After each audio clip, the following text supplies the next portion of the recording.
a la hueste de Warwick. Melquíades solo iba por salsa de soya. No es que fuera mucho mejor ni más barata de la que podía comprar en cualquier supermercado, pero adentrarse en el barrio chino, sobre todo en la tienda de Song, que siempre tenía algo nuevo, le entusiasmaba. Cuando agotaba su provisión dedicaba una tarde de sábado a reemplazarla. Los dependientes se habían acostumbrado a sus visitas espaciadas pero idénticas. El volumen de Melquíades lo hacía inconfundible. Cada vez que entraba, lo veían con resignación, sabiendo que pasaría por lo menos un par de horas obstaculizando los pasillos estrechos con su obesidad sudorosa. Revisaba cada anaquel y las etiquetas llenas de símbolos diminutos e indescifrables antes de salir con la botella más pequeña de soya. Siempre había alguna cosa nueva que lo hacía detenerse varios minutos a observarla con sus ojillos oscuros, tratando de reconocer, en sus formas o en los caracteres que salpicaban el celofán del envoltorio, alguna secuencia lógica que le descubriera su procedencia y características. A veces no sin reticencia. Melquíades se animaba a tomar alguno de los productos y darle vueltas entre los dedos, haciendo crujir la envoltura hasta que el contenido mismo parecía cansarse de sus manoseos. Le provocaba una reacción que lo hacía aventarlo de nuevo a los estantes y buscar presuroso el empleado más cercano para increparlo por la nueva ubicación de la salsa de soya. No fue esta, sin embargo, como las demás ocasiones. Al principio deambuló con su acostumbrada lentitud por los pasillos, resistiendo con indiferencia bovina los codazos con los que los demás clientes intentaban inútilmente hacerse paso a su lado, mientras él seguía con la mirada parsimoniosa entre las repisas, como si fuera un plato de sopa de letras en el que quisiera comprobar la presencia de cada letra del alfabeto. A pesar de la lentitud con la que avanzaba, se detuvo tan en seco al descubrirlo que estuvo a punto de perder el equilibrio. Lo contempló absorto, como si en el alfabeto que recorriera en vez de la próxima lectura se hubiera topado con su nombre deletreado, o con un espejo cuya reflexión lo miraba inquisitivo. Puede que fuera una fruta. Sobre el montón de lichis que resistían dentro de sus pequeños capullos, amoratados por el esfuerzo, se erigía algo más. Era enorme. Por lo menos en comparación, la versión militar de una papaya que acechaba desde su coraza verde erizada de espinas afiladas. Melquíades se aproximó con cautela. Si hubiera habido algún dependiente cercano le habría señalado con inconformidad esa cosa espinada, y exigiendo una explicación de qué era eso y qué hacía allí, tan fuera de lugar.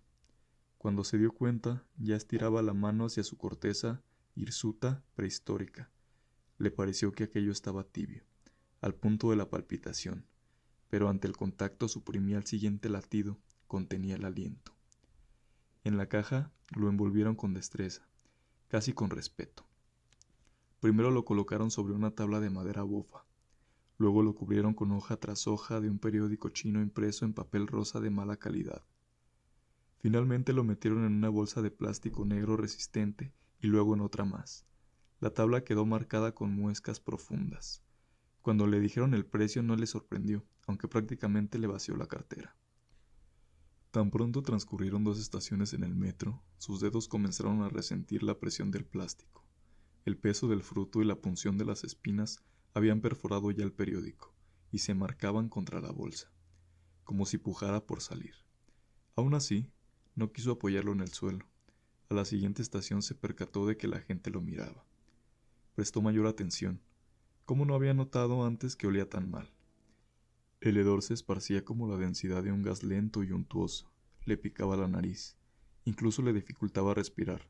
Tuvo la impresión de que más que las espinas era la peste lo que rompía el envoltorio.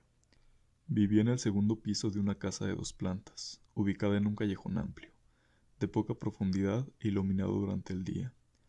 A un lado de la puerta principal había una banca, en la cual los oficinistas de la importadora que ocupaba la planta baja solían fumar y tomar el sol en sus descansos. Tenían un pacto tácito de no molestarse. De hecho, casi no compartían el inmueble, salvo en algunas ocasiones cuando Melquíades regresaba temprano del trabajo, o cuando ellos necesitaban quedarse más tarde por las zonas horarias desde donde importaban. Oscurecía y el único farol encendió su luz amarillenta y pobre. Depositó con suavidad su carga en un extremo de la banca y luego se sentó a un lado, contemplándolo. Se frotó las manos, pues la bolsa le había dejado la parte interior de los dedos marcados y tan rosas como el periódico, que había resistido mal la presión de las espinas. Fue entonces que entre maldiciones se preguntó por qué carajos lo había comprado. Al descubrirlo le había parecido obvio, pero ahora, ¿qué iba a hacer con él? Caro, pesado, incómodo y apestoso. Tirarlo no podía, sencillamente no podía. Para empezar le había costado demasiado dinero y ahora trabajo. Decidió dejar el bulto ahí, ya lo abriría mañana, con tiempo. Abrió la puerta, pero cuando se descubrió al pie de sus escaleras con las manos vacías, una furia ciega lo hizo volverse y patear la puerta de la importadora. Había olvidado comprar la salsa de soya. Desde que despertó se sintió incómodo, extenuado. No estaba seguro si lo imaginaba o si la fetidez dulzona del fruto se había filtrado a sus sueños. En la cocina sacó todos los ingredientes del desayuno que despachaba cada domingo. Tan pronto el fuego comenzó a calentar el aceite en la sartén, perdió el apetito. Casi con náusea devolvió cada cosa a su lugar. Decidió ir por el periódico. Dio un portazo al salir y caminó a prisa, sin volver la cabeza hacia la banca. Regresó al anochecer, sin el periódico y después de ver 4 películas seguidas. A media cuadra de distancia pudo olerlo. El vaho aumentó conforme se acercaba. Sin querer admitirlo, esperaba que hubiera desaparecido. Ahí seguía, sobre la banca, esperándolo. Al día siguiente sería lunes. Pensó en los empleados de la importadora. No podía dejar el fruto donde estaba. Si lo dejaba en medio de una calle más transitada, los coches lo arrollarían hasta desaparecerlo. Decidió inspeccionarlo una vez más antes de abandonarlo a su suerte sobre el asfalto. Quitó las 2 bolsas y luego retiró el periódico. Echó jirones por las espinas de abajo. Tomó el fruto entre sus manos con reticencia y notó algo nuevo bajo la mortecina luz del farol. En la corteza asomaba una cuarteadura finísima. Acercó el rostro para inspeccionarla mejor con sus ojillos ansiosos. Le pareció que el olor se transformaba, tal vez por la maduración del fruto. Aminoraba un poco lo pesado del aroma, era todavía empalagoso, pero más dulce, casi agradable. Entre lo que le había costado en dinero y molestias, ¿qué más daba esperar otro poco? Lo subió y colocó en la cocina, sobre la tabla de picar, a un lado del lavabo.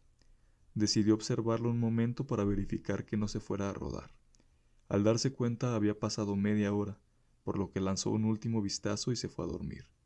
Melquiades no supo si fue el olor o el brillo con que se le aparecía entre sueños, pero tuvo la certeza de que el fruto lo velaba y ahora lo había despertado.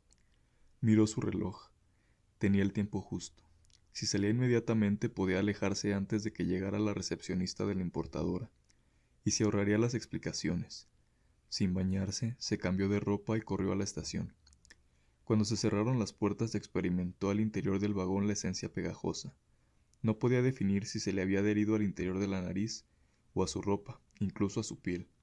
Sentía que la mayoría de los pasajeros procuraba evitar cualquier contacto corporal y visual con él, salvo un hombre con sombrero de palma y mirada áspera. Fue el primero en llegar a su oficina y pasó directamente al baño. Se arremangó la camisa y se talló con jabón la cara, el cuello y los antebrazos. Por el resto del día se aisló todo lo que pudo en su escritorio, que para su fortuna quedaba junto a una ventana. Era tan huraño que nadie percibió su ansiedad ni que bebiera más café del que podía metabolizar. El día se le pasó entre sudores, escalofríos e idas al baño. Se tranquilizó un poco cuando el edificio comenzó a vaciarse, pero entonces se enfrentó al regreso a casa. Imaginó que ahora el olor debía detectarse a varias cuadras de distancia. Trató de matar el tiempo jugando solitario en la computadora de manera obsesiva, encadenando una partida con la otra. A la segunda ronda del guardia decidió que era mejor irse. Caminó hasta su casa, evitando más la llegada de los callejones oscuros y desiertos. Tal vez hubiera agradecido un asalto. Tocó a su propia puerta, sin tener claro por qué. Ahí estaba, esperándolo. Un vaho tibio se le vino encima como una ola de mantequilla. El olor otra vez distinto. Probablemente mutaba con la oscuridad o con la fotosíntesis que aún parecía hacer. El foco rojo de la contestadora pestañeaba indicando que tenía 2 mensajes. Los borró sin escucharlos y siguió a la cocina. Melquiades no había prendido la luz, pero no hacía falta. El farol estaba a la altura de su departamento y su resplandor entraba por la ventana de la cocina. El fruto se veía más grande que en la mañana. Alcanzó a distinguir nuevas cuarteaduras que se habían sumado a la primera, cada vez más gruesa. Pudo ver por ahí la pulpa. Asomaba por la grieta con un blanco ligeramente turbio. Reflejaba la luz que se filtraba por la ventana o emitía la suya propia, muy tenue, irradiada desde el núcleo de su semilla y filtrada apenas a través de su carne blancuzca. Estaba agotado, pero no quería alejarse demasiado. Se tendió sobre la alfombra del pasillo, donde cayó dormido de inmediato. Lo despertaron los toquidos en la puerta. La aporreaban como si quisieran tirarla. Con el rabillo del ojo comprobó que siguiera sobre la tabla. El sol caía a plomo sobre el fruto, como sobre su rostro. Se puso de pie lentamente, casi al compás de los golpes sobre la plancha de madera. Le dirigió una mirada a la contestadora. El foco anunciaba una docena de mensajes. Una vez que abrió la puerta, se tardó varios segundos en reconocer a sus vecinos. Ellos lo miraban expectantes. Creímos que le había pasado algo, por la peste. Tratamos de llamarlo desde ayer, y como no lo vimos ayer ni tampoco salir hoy a trabajar, estábamos a punto de llamar a la policía, agregó una secretaria. Melquiades salió, cerró la puerta tras de sí con suavidad y encaró las escaleras. Comenzó a bajar. Los de la importadora se hacían a un lado conforme se acercaba. Tan pronto pisó la banqueta, echó a correr rumbo al metro, a pesar de que ya fuera mediodía. Solo se detuvo cuando alcanzó el andén, a pesar de que el metro se encontraba frente a él, con las puertas abiertas como esperándolo, no lo abordó. De haber entrado, tal vez jamás habría vuelto. Conforme el vagón cerró sus puertas y echó a andar, la certeza lo envolvió con la misma fuerza del olor que la fruta exudaba. Tenía que volver. Al subir las escaleras de la estación, advirtió que sudaba una sustancia pegajosa. Cuando entró en su callejón, por primera vez desde que vivía ahí, notó las cortinas de la importadora abiertas. En vez de ellas, se descorrían los párpados de todos los trabajadores. ¿Qué pensarían que tenía allá arriba? ¿Qué diablos tenía allá arriba? La puerta de la oficina, que daba a las escaleras, estaba también abierta. Sintió el conjunto de miradas que le colgaban de la espalda como un racimo de plomo. Abrió su puerta. A la vez que segregaba ese sudor pesado y lento, tenía cada poro convertido en una narina, en una terminal olfativa preparada para inhalar ese olor. Una fragancia vegetal, la savia podrida de 100 selvas, lo rodeó para tragárselo. Vio el fruto de frente. Tuvo la impresión de que le sostenía la mirada en sus púas rígidas e iniestas. En el primer cajón guardaba los cuchillos. Se aproximó lentamente, lo abrió y sintió su mano acoplarse al mango frío y macizo de un cebollero. Avanzó entonces en dirección a la tabla de madera y lo que sobre ella guardaba expectante, tan tenso como Melquiades. Descartó el tajo directo. Si estallaba, de la explosión de ese magma vegetal podía esperarse cualquier cosa. Acercó el cuchillo lentamente, con cuidado, y con la muñeca rígida. Al colocar la hoja sobre la corteza, la sintió seca, casi crujiente. La abrió haciendo palanca con la punta en la grieta mayor, que atravesaba la fruta de un lado a otro, procurando no arañar la pulpa. La corteza no cedía fácilmente, como si el fruto opusiera un último acto de resistencia o pudor, hasta que al fin un ligero cric la abrió en dos mitades. En el interior la carne fibrosa resplandecía tinta en un barniz nacarado que variaba sus iridiscencias en reacción al aliento de Melquiades, quien la observaba en silencio. Cada una de las mitades se dividía en válvulas y circunvoluciones perfectamente definidas, de tono perlino, que brillaban untuosas a la luz exudando secreciones aceitadas. Tuvo la impresión de que no solo estaba vivo, sino también lúcido. No sin temor, sumergió un dedo en esa materia turbia y mucilaginosa. Le pareció que el fruto se contraía. Restregó la sustancia viscosa con el pulgar y se la acercó a la nariz. Tenía un olor penetrante, pesado, más denso que nunca, pero no era de la fruta de donde provenía, sino de él. Se llevó entonces el dedo a los labios y su saliva se disolvió al entrar en contacto con la pulpa.